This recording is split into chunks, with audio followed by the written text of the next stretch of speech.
You never know when you might need some real estate. No, address is, hey, Terry. Hey, Jimmy. I got you on speakerphone. I want to ask you a couple of questions real quick. You know where Ridgely West is, between 377 and Southwest Boulevard?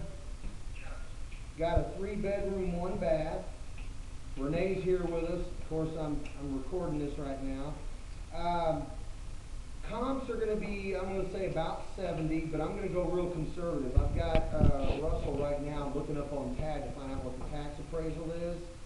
And I'm kind of curious, this house doesn't need anything but carpet, tile, and paint. 3-bedroom, 1-bath. Renee, what's the square footage? About 1,100. About 1,100 square feet. Tax appraisal is? 53.5. Tax appraisal is 53.5. Comps show you can get in the 70s.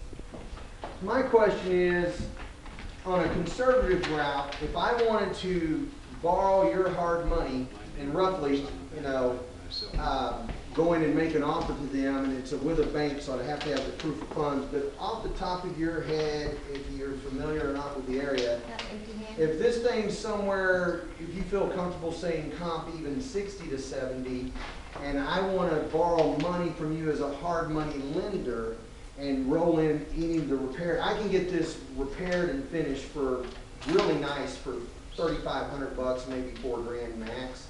So if I took $4,000 plus my offer, if accepted, and I don't know what I'm going to do on my offer yet, I'm kind of basing on what your thoughts are, but $4,000 in repairs, borrowing money from you, tax appraisal 50, what was that again? 53.5. 53.5, and comps anywhere from, let's just say 60 to 70 to be very conservative. What is the most you typically would probably loan hard money wise, based on the tax appraisal, the comp value, and roughly it just needs nothing but carpet, tile, and paint? Right. Well, in my opinion, the house is not going to be 70 or 75 or 65. The values in that area have come down a little bit. It's interesting that the tax value is 53 on that, because value on the house is probably, you know, between 50 and 60. Okay, let's go with that number. In this case, the tax value is probably pretty accurate. You've seen somewhat of a decline in the comps over there in the sellability of them, although it's a real nice area.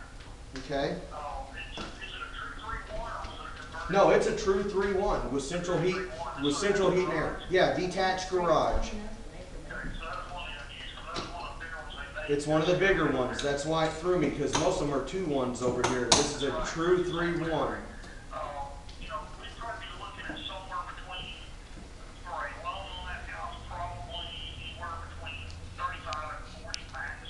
Okay.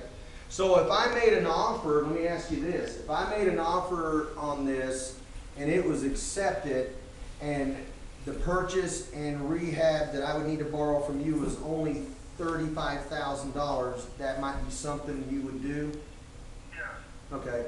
Now, when they ask me for a proof of funds, you could actually write me, I guess, a letter saying, yes, proof of funding through your company, subject to you coming to look at it? Yeah, we use there's a form that I have that is part of our program in the system, and we'll put the address in there and put the amount of the loan, and then it says that it's subject to appraisal and inspection. Okay. All right. Oh, yeah, that is correct. Another thing you need to be careful of over in that area is whether there's a unique area or a small area there that's the floodplain. Yeah, not here. We're back up closer to the traffic circle.